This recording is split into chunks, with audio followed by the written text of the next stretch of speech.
Hey everybody, this is going to be a recommendation for an older movie that I think is quite underappreciated and I think definitely underseen. I hardly ever hear this talked about, even in kind of more cult movie circles, and I really think it deserves to be talked about because I think it's at least good enough for an 80s movie to be in the conversation with some of the other cult movies that most people have heard of, like Heathers and They Live and Red Dawn, like all those sort of more B movies, but they all had something that was really unique and interesting for that era and got them some acclaim. I feel like this movie should be in that conversation as well. Personally, I love this movie quite a bit.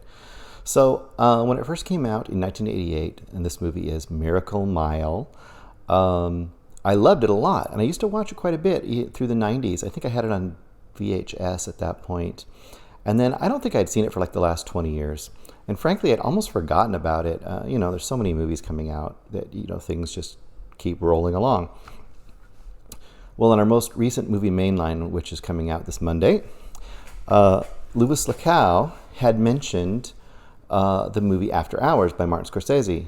One of those kind of subgenre movies, which is kind of a crazy night in the life of somebody that goes kind of out of control and they have these adventures. And I immediately thought of Miracle Mile, which to me is a great companion piece to After Hours. Although the story itself is a little different, it definitely has some similarities, but in this case, an LA version of that. So, what is Miracle Mile? First of all, it is directed by Steve Jarnatt, or Jarnatt. I'm not sure if I'm saying it right. I hope I am.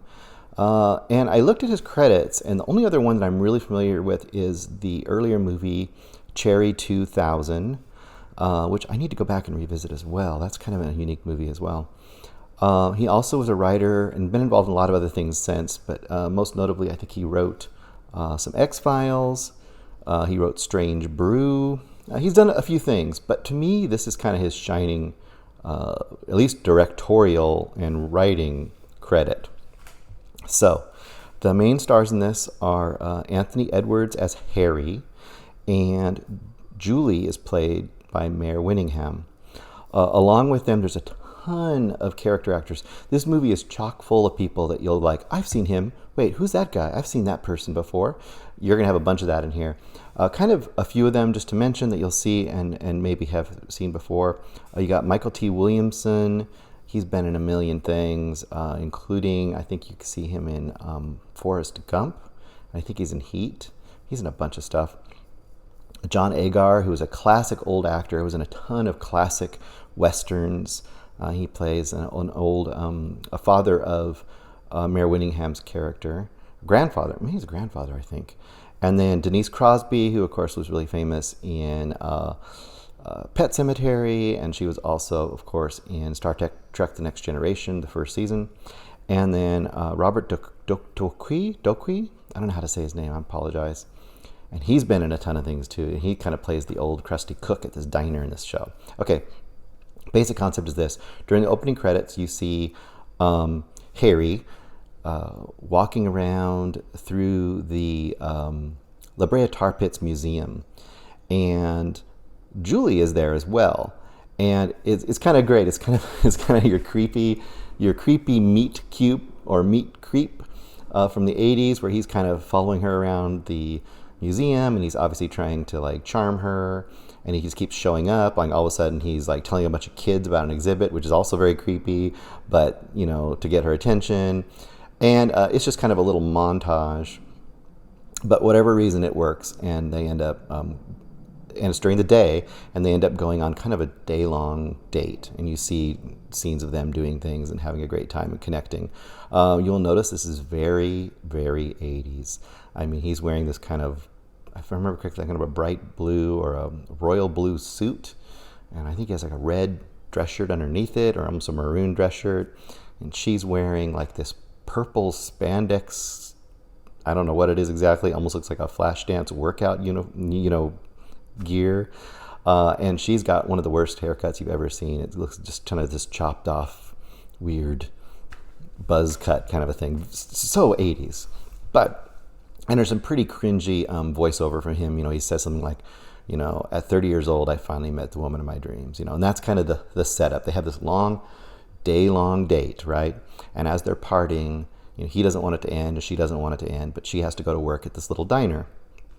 He says, great.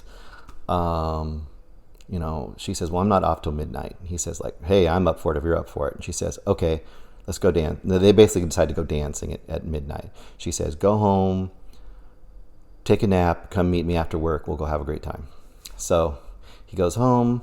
Some events happen that cause his alarm clock not to go off.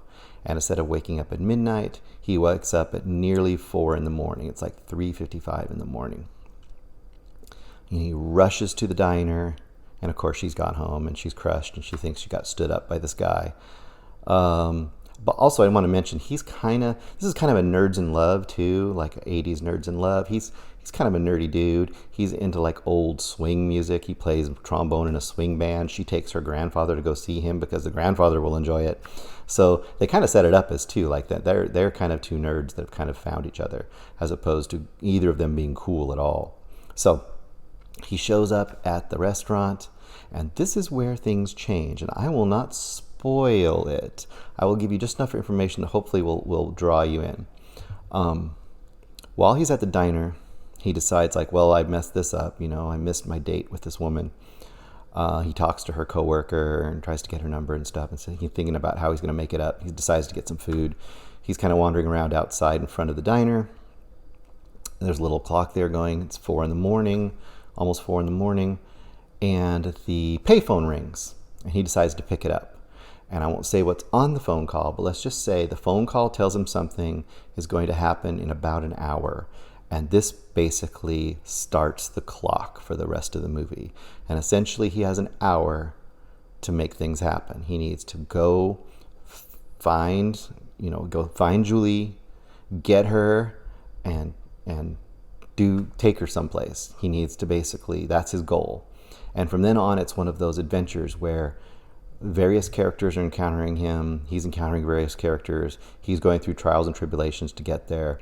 And it basically becomes essentially the long, extended, full-on date from day to night to the next morning. This last 2/3 of the movie takes place from 4 a.m. to around 5 a.m. in the morning, and all of the stuff that happens there. And it is a great... it's cheesy, it's fun, it's fast-paced, but it also is surprisingly dark. And I think that's probably why they couldn't figure out how to sell this movie, I'm guessing, or they had a hard time with test audiences, because where it should just be kind of fun and quirky, there are moments where it does things that are like darker than you expect, and I bet they had a really hard time selling it. And to me, that's what makes it stand out. In essence, this is almost a glorified, long Twilight Zone episode. And if you think of it like that, this is super fun.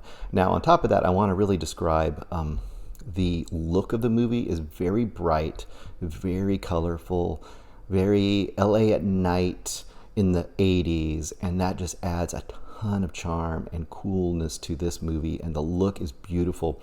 There are some shots outside of this diner, and it's just all neon and brightly lit up. And the great thing is that almost the whole movie is it's the reverse of Twilight. It's at sunrise. It's just before sunrise. So you've got that kind of Twilight-esque sort of look in the sky where it's not quite bright yet and it's not quite dark. It's just something to see, and it's got a great energy. It's got a ton of great 80s dated stuff, but the dated stuff almost works better. It almost makes it like a period piece. I can imagine this being made now by hipsters to try to capture it, but this is the real thing at the time, which makes it so much better. I want to mention that the soundtrack is Tangerine Dream. Once again, super 80s and super awesome. If you know Tangerine Dream, probably to me their best.